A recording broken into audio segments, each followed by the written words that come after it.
Happy Nutrition Month. Yes. Is everybody enjoying Nutrition Month? Oh, yeah. Trying to eat healthy as best you can. And this year's theme is all about healthy cooking. So ways to make it simpler and easier. Yes. So basically things that we do here in the ELLICSR kitchen on a daily basis. But we're going to be talking today about using some beautiful ingredients that are local, that are seasonal, and we have a very special guest who's joined us today. When it comes to things like taste, of course, people buy our product for taste, but there's also the health aspect. So we notice that when we sell our product and we get response back, there's some people are buying it for taste. We call them, we typically, when we're at Brickworks, we talk about foodies, people who just love to cook and love to eat. But of course, there's the health aspect of it too, which is really, really important. And in my business, as I said, I'm a financial planner. I have a large client base of people who actually themselves have dietary requirements that are special. And I sort of take great pleasure in introducing them a little bit on the side to some Cookstown vegetables. And they really enjoy that too. Any time you can look up Cookstown Greens at www.cookstowngreens.com. We might be able to bring the website up at the end, Yeah, we'll share that which would be nice you guys have to. on the thing. But that's a good site to go to. You'll see on there where produce is available. But the main thing is if you ever are challenged and you want to get some special product, please give the farm a call and just talk to Vicky and say, you know, I'm down here, I'm having trouble, where can I get your product? We do a lot of sort of favors and a lot of special deliveries for people. Like we take special packages to Brickworks, for example, where people pick them up. We can even do it at Sick Kids here. If people order something that's not what we normally bring, we can just take it to the market. They can come over to the market and pick it up. Spinach. I really wanted to highlight this spinach.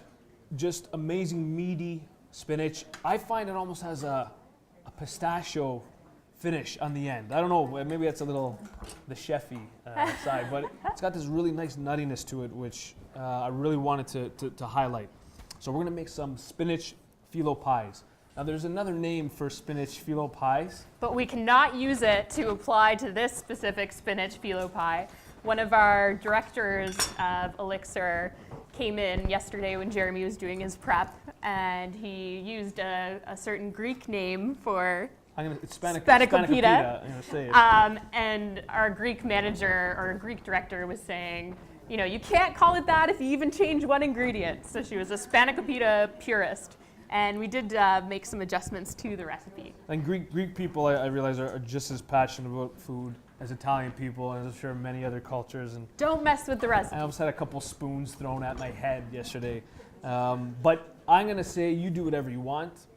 You make it yours. I'm going to give you kind of like the outline of what we tried and some of the ingredients that we thought worked. And, you know, please modify. Spinach, I want it to be the highlight. I really want it to be the showcase here. So we have about 3 cups or so of spinach. It's a nice, almost like a baby leaf, like a smaller leaf. So I don't really have to cut it up too much. If you want to roughly chop it, you can do that. And I'm going to add to the spinach a few green onions. So these are scallions. You can use red onion, you can use white onion, you can use shallot.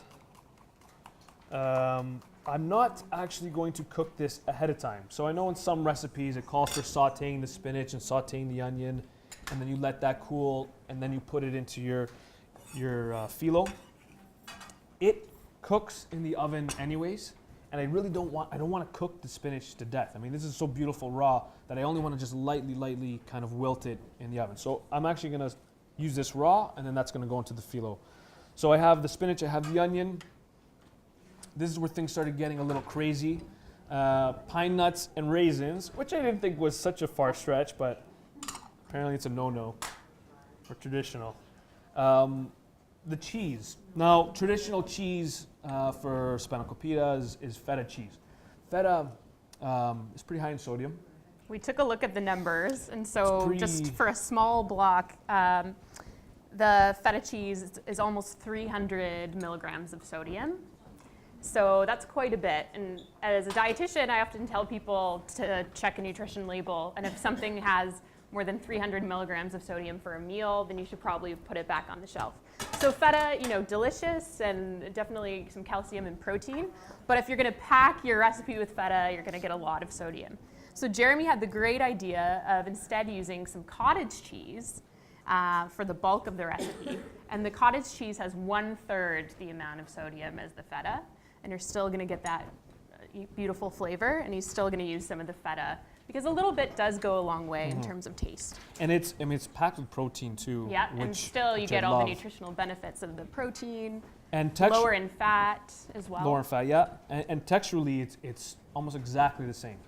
So it's a really nice addition to use. So it's not the wet cottage cheese that you would find. It's called pressed cottage cheese. Block. It's dry pressed cottage cheese. You can find it at most grocery stores. They'll usually have it in the dairy section where they keep the yogurt.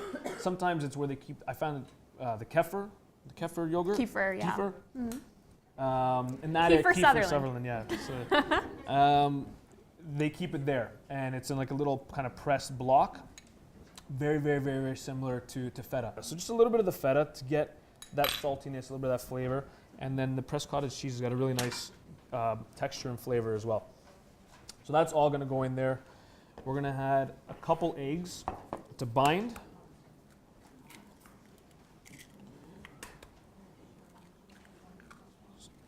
And we're going to whisk this up, and it's just going to help to bring it together.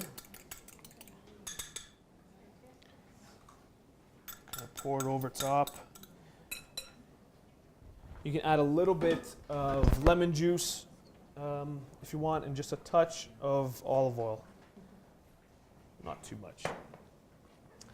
Now, a bigger bowl always helps. I always find overfill the bowl. I don't know why. Bowl in the kitchen. I don't know why I do that. But I love in this recipe how Jeremy's just jam-packed the greens right into it. Yeah. Usually you'd have a smaller amount of greens and more of the cheese. No, you really want to. So it's really featuring the nutrition and the flavor of the spinach.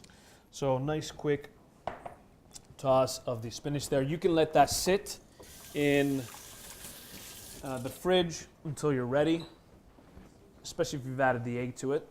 And then what I'm going to do with the phyllo, there's so many different ways that you can do this. I like this little trick. So I've actually got just one of those little muffin tins, those large muffin tins. And I have my phyllo here. So phyllo, you just want to let it defrost. You can, almost every grocery store will have it now. Very, very thin sheets. If you've never used it before, it's pretty delicate. And all I want to do is layer. I've started a few, but just a little bit of olive oil. This is a great healthy fat. You know, oftentimes if you get the store-bought Spinach Phyllo or spinach pies, it'll feature butter. A lot of butter. A lot of butter in between each layer. So by making it yourself, you can use some olive oil, reduce the saturated fat, and get that heart-healthy fat, and control the amount that you're getting as well. And if you make it often, if you're used to using butter, you can even cut it a bit. Yeah, so you just can reduce the amount. Just a little bit of butter and then olive oil as well. So what we want to do is just layer it, and we want to do about 4 or 5 layers deep, and just press it on, and then you just keep doing that. I think I did it ahead of time. So we have this nice big sheet, and if I had one of those big, like the big 12 muffin tin packs, I'd want to do 2 of these. This is going to be big enough for this little one here, and I'm just going to cut this in half. So pretty simple. The only thing is you want to work pretty quick with this. It tends to dry out a little bit. And then get that 1/2 over the muffin tin and just kind of press it in. You can cut the squares ahead of time. I'll show you why I did this. It kind of looks pretty cool at the end, just to keep it together. Also saves me some time. I just kind of put it in. It's supposed to be rough looking. This isn't the prettiest dish. And then you're going to get that spinach. And you can cut it up if you want, but just kind of stuff it in. And this is enough. I mean, this is enough stuffing to make, you can probably make like 24 of these guys. You can even use like the little muffin tins or a big baking dish. If you don't want to use a muffin tin, a big baking dish, line the bottom with phyllo, stuff it, and then another phyllo on top. Beautiful. Spinach is, of course, a very nutritious vegetable. It's packed with all kinds of antioxidants. You're getting a couple of antioxidants that are called lutein and zeaxanthin that are especially good for preventing free radical damage to your eyes. So they help to prevent cataracts, potentially, and may help to prevent macular degeneration, which is basically the worsening of your eyesight due to aging. Spinach also, just for a cup of raw spinach, you're going to get 100% of the vitamin A that you need in a day and 25% of the vitamin C you need in a day. And those are both antioxidant vitamins that can help to strengthen your immune system. So I've just taken that other half, again, a little bit of olive oil, and pressed it right on top and just folded in the excess. Again, not the prettiest dish, but it looks amazing after. So put the phyllo on top. That's going to go into the oven, about 375 for about 12 to 15 minutes. It does not take long at all. It's going to get really nice golden brown. Actually, show you what we have. And it puffs up a little bit. So you got this beautiful crust on the back. And when you flip it, so you have these little things. It worked. And so much easier to cut at this point, Exactly, right? and you can even like just serve it just like this on top of a plate, and people can kind of break off their little piece, and it has that beautiful spinach and that feta and that cottage cheese inside each pocket. Or serve it on a cutting board. Serve it on a cutting board. Like an appetizer at the table. I love it. And so, really, really simple. We'll put this on, again, the smallest plate for this. And we're gonna serve it with a nice little, we call it the Beetziki. This was another one. This is when the chairs started flying across the room. It's not tzatziki. Not tzatziki. It's So Beetziki. what we have is some really nice, just plain Greek yogurt. We have some fresh mint. You can use fresh dill. Usually you'll probably find fresh dill. I like the pop of the mint, but either one. So just kind of roughly chop. And that's going to go in. Add a little bit of citrus. You can add some nice lemon juice. I actually used all my lemons, so I have a little bit of lime here. So that's okay. That's going to go in. A little bit of lime juice.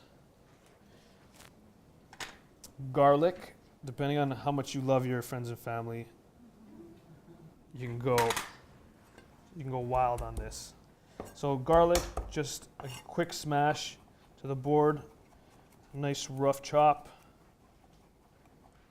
If you want it to get a nice and fine paste, there's a little trick you can do. Because you can use the presses, you can use all those different gadgets out there, which I think are kind of a waste. Yeah, who's You have a had a knife. garlic press and you can't pick out all the garlic? You waste so much. So just a little rough chop, just like this. Get a little pinch of salt on top. And what this is going to do, it's going to activate some of that moisture. It's going to come out of the garlic. And use the back of your knife and just press it into your cutting board. And just do that a couple times. Beautiful paste. And you get a really, really nice kind of soft mince. Really, really easy to do. That goes in. And this is where we go crazy. So instead of cucumbers, and you can use cucumbers, this is just my take. And Simon grows these incredible beets. These are called candy cane beets, correct? Candy cane beets. If you've never seen a candy cane beet before, in the middle, it's got a beautiful, beautiful kind of striped color. Put it there. I'm trying to get it on the camera. My Italian arms tend to raise all the time. So, but what we're going to do is just peel it quick. And you can do this with golden beets too. Really, really nice. You can do it with the red beets. I find the red beets it'll dye everything red. So be prepared for that. Yeah, I'm going to be answering a lot of questions. Bring that to the table. So just peeled beet. I've got my grater here. And we're going to grate it. So definitely important to include lots of fruits and vegetables to get a wide variety of antioxidants. That's it. So a little bit of that grated beet in there. And just mix the yogurt up. I added just a pinch of salt, a little bit of olive oil, and you get this really, really kind of cool take on a tzatziki. So this is our Beetziki. And you can just kind of put it on, even on top if you want, but right on the side there. That way you can break off a piece, get a little bit of that tzatziki. A really, really nice snack. That's it. All right.